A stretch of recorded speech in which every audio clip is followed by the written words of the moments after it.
ইসলামের জন্য, সমাজে শান্তির জন্য ইসলামের বিকল্প নাই। আপনি ভালো করে জানেন ইসলাম প্রতিষ্ঠা হলে শান্তির অভাব থাকবে না, সুখ সমৃদ্ধশালী সমাজ প্রতিষ্ঠা হবে, দেশ প্রতিষ্ঠা হবে। এরপর আপনি ইসলামের পক্ষে রায় দিচ্ছেন না।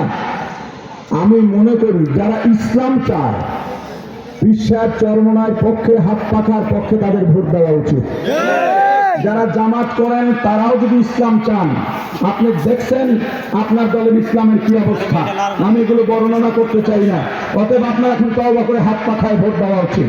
বিএনপির মাঝে যারা ইসলাম চান, আপনাদের তওবা করে হাত পাখায় ভোট দেওয়া উচিত। একটা কথা স্পষ্ট করে বলি, নির্বাচন কমিশন কোন মেকানিজমের মাধ্যমে কোন জোট বা দলের পক্ষে যদি ইঞ্জিনিয়ারিং করেন, কঠিন হস্তে দমন করা হবে। সব ভোটারদের মাথা শক্ত করে দাঁড়াতে হবে। চক্ষুকে ভয় পাওয়া যাবে না, কোন পড়ার শক্তিকে ভয় পাওয়া যাবে না। চোখে চোখ রেখে কথা বলতে হবে, সিনার টান টান করে কথা বলতে হবে। ভোট থেকে প্রতিহত করতে হবে।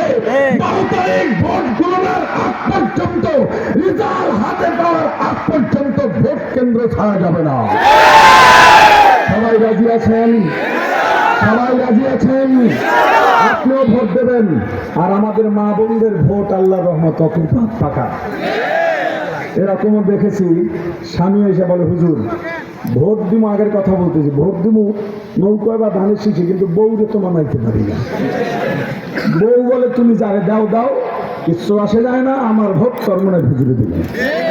তারা আবার প্রার্থী চেনে না, তারা চেনে পয়সা চরমনাইকে। আমার ভোট আমি হাত পা খাই দেবো। নতুন ভোটার যারা আছেন, নতুন ভোটার আমার ভাই, তোমার ভোটের জীবনটাকে কলঙ্ক জনক অধ্যায় দিয়ে শুরু করো না। তোমার ভোট ইসলামের পক্ষে দিয়ে তোমার জীবনটাকে রাঙিয়ে তোলো। হাত পাখার মার্কা নিয়ে দাঁড়ে দাঁড়ে চলে যাও। এই হাত পাখা ইসলামের প্রতীকেরা প্রমাণ হয়ে গেছে। হাত পাখার পক্ষে ভোট দিতে রাজি আছি আমরা সবাই। রাজি আছি, দু হাত তুলে দেখাই।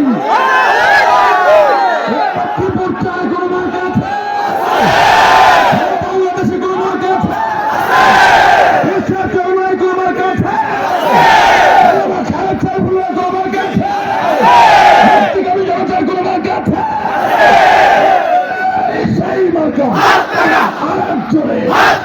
মুক্তিকামী জিতে যাবে সবার মুখে। ভাই বলে, বোন বলে, শ্রমজীবী যুব সমাজে জিতে যাবে 12 তারিখ শতাব্দী। তাকবীর।